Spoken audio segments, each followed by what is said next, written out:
कि पहली बात तो ये है कि ये वही बीजेपी की सरकार है जिसमें जब अटल बिहारी साहब चीफ प्राइम मिनिस्टर थे तो उन्होंने माना कि जम्मू कश्मीर की समस्या है, इसका समाधान निकालना है। और उन्होंने पाकिस्तान से भी बात की और यहाँ सेपरेटिस्ट लीडर से भी बात की। मतलब ये है कि एक मुद्दा है, जम्मू कश्मीर की एक प्रॉब्लम है और 370 जम्मू कश्मीर और मुल्क के बीच में एक पुल। अब उन्होंने वो पुल तोड़ दिया। उन्होंने ख़ुद देखा कि क्या मतलब मामलात हो गए यहाँ पर। पार्लियामेंट इलेक्शन में उन्होंने देखा किस तरह नॉर्थ कश्मीर में लोगों ने प्लेबिसाइड सेंटिमेंट के ऊपर वोट डाले, जो वो सोचते थे शायद ख़त्म हो गया। तो मुझे लगता है कि उन लोगों ने उनको जवाब दिया है कि मसले कश्मीर है और 370 को ख़त्म करने से वो और कॉम्प्लिकेटेड हो गया है। अब होम मिनिस्टर साहब को ये सोचना है, जैसे हमारी जमात ये मानती है कि जम्मू कश्मीर की समस्या है जिसका समाधान इस मुल्क के आइन के अंदर निकालना है। तो अगर वो आइन की जो एक कड़ी है 370 उसको तोड़ना चाहते हैं तो फिर वो मेरे ख्याल में जो अमित शाह साहब जो है वो सेपरेटिस्ट की बात कर रहे हैं, क्योंकि सेपरेटिस्ट तो 370 को नहीं मानते हैं। फिर अमित शाह साहब भी नहीं मानते, तो फ़र्क क्या है सेपरेटिस्ट में और उनमें? फिर हम तो मानते हैं, हम जैसी जमाते हैं कि जम्मू कश्मीर इस मुल्क के साथ 370 से जुड़ गया।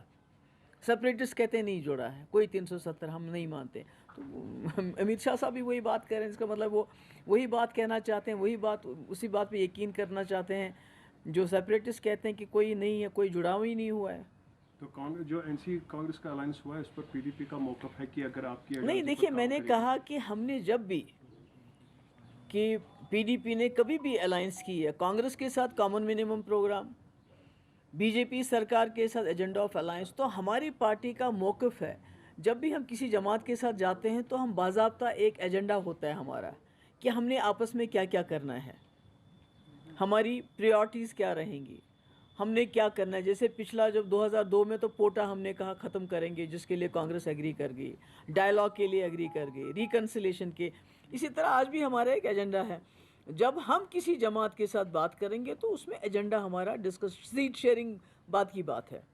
तो इसलिए मैंने कहा कि अगर वो लोग हमारा एजेंडा जो है उसको अपनाने के लिए तैयार है तो हम भी उनको सपोर्ट करने के लिए तैयार है। तो इसमें तो कोई मेरे ख्याल में कोई ऐसी वैसी बात नहीं है। आखिरी बात जो मैंने उमर अब्दुल्ला से भी मैनिफेस्टो के वक्त पूछी थी और जिस पर उमर अब्दुल्ला को ये सुनना पड़ा कि ये प्रो पाकिस्तानी है, कि जो डायलॉग प्रोसेस है, उमर साहब ने कहा कि देखिए हम शुरू नहीं कर सकते हैं, लेकिन जब भी डायलॉग होगा हम उसके फेवर में हैं। लेकिन गवर्नमेंट ऑफ इंडिया की तरफ से क्लियर कट है, जब भी बात होगी अक्रॉस द बॉर्डर कश्मीर पर होगी, नॉट ऑन दिस कश्मीर। तो कम से कम हम तो कह रहे हैं कि जब आप अक्रॉस द बॉर्डर कश्मीर को अपना हिस्सा मानते हो तो जो हमारा एक है कि हमारा एक जॉइंट रिप्रेजेंटेशन होनी चाहिए दोनों कश्मीरों की, वहाँ के रिप्रेजेंटेटिव और हमारे रिप्रेजेंटेटिव साल में 2 बार मिले, अपनी प्रॉब्लम्स को डिस्कस करें। तो फिर तो अमित शाह साहब को वो करना चाहिए।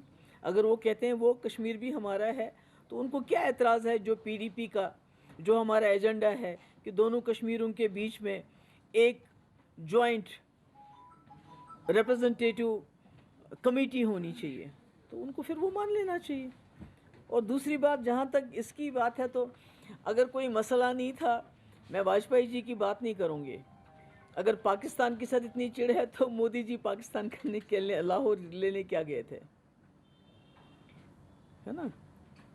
अब तो वो नक्सल की बात करें, 2026 तक नक्सल भी ओवर होगा। मैंने कहा वहाँ हर जगह वो बात कर रहे हैं। तो मेरे ख्याल में ये इनको याद रखना चाहिए जो उनके सबसे बड़े टॉलेस्ट लीडर हैं वाजपेयी जी, वो पाकिस्तान गए, उन्होंने बात भी की, वो बस लेके भी गए। तो इसलिए मुझे लगता है कि ये कोई ऐसी एंटी नेशनल बात नहीं है। जब मोदी जी पाकिस्तान जा सकते हैं, नवाज़ शरीफ से मिल सकते हैं जो उस वक्त प्राइम मिनिस्टर थे, तो अगर यहाँ कोई ये कहता है कि रिकन्सिलेशन होना चाहिए तो उसमें मुझे नहीं लगता है कि उनको गुस्सा आना चाहिए। पीडीपी अब क्लियर फाइट करेगी अकेली? बिल्कुल, हमने तो, हमारे तो लोगों ने जो है तकरीबन सबका हमने ऐलान कर दिया। अभी तो कांग्रेस और एनसी ने ऐलान करना, हमने तो ऐलान कर दिए हैं। बाबा जी, इंटरनेशनल डेवलपमेंट हुई है कि पाकिस्तान की तरफ से प्राइम मिनिस्टर मोदी को इनविटेशन मिला है शंघाई कोऑपरेशन के लिए, तो क्या कुछ कहेंगे? वो तो मोदी जी से आप पूछ लीजिए वो क्या करेंगे उसके बारे में। मैडम, कांग्रेस और एनसी के बीच अभी सीट बंटवारे को लेकर मतभेद चल रहा है, तो उसे कैसे देखते हैं? देखिए, मैंने पहले भी कहा कि ये जो सीट शेयरिंग होती है, हमारे लिए सीट शेयरिंग नहीं होती है।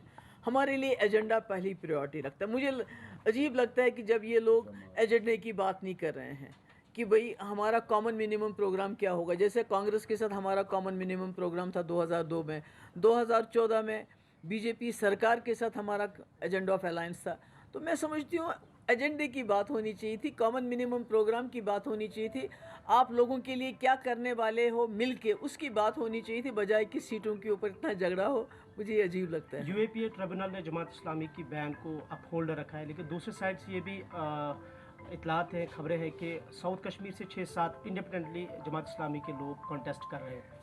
बहुत अच्छी बात है, पर मैं कहती हूँ गवर्नमेंट ऑफ इंडिया को जमात इस्लामी के ऊपर बैन हटाना चाहिए, क्योंकि अगर इस मुल्क में कम्युनल जमातें जैसे जो पूरे मुल्क में जहर फैला रही हैं इस वक्त, मैं उनका नाम नहीं लेना चाहती हूँ, जो जुलूस निकालते हैं, जो मस्जिदों पे पत्थर मारते हैं, जो मुसलमानों को लिंच करते हैं, आप उन पे तो बैन नहीं लगाते हैं। जमात इस्लामी जो एक ऐसी ऑर्गेनाइजेशन जिसका तालीम में बहुत बड़ा रोल रहा है, जिन्होंने सैलाब में बहुत बड़ा काम किया, जिन्होंने कोविड में लोगों की बड़ी मदद की, उनके ऊपर बैन लगा दिए। क्यों लगाया बैन?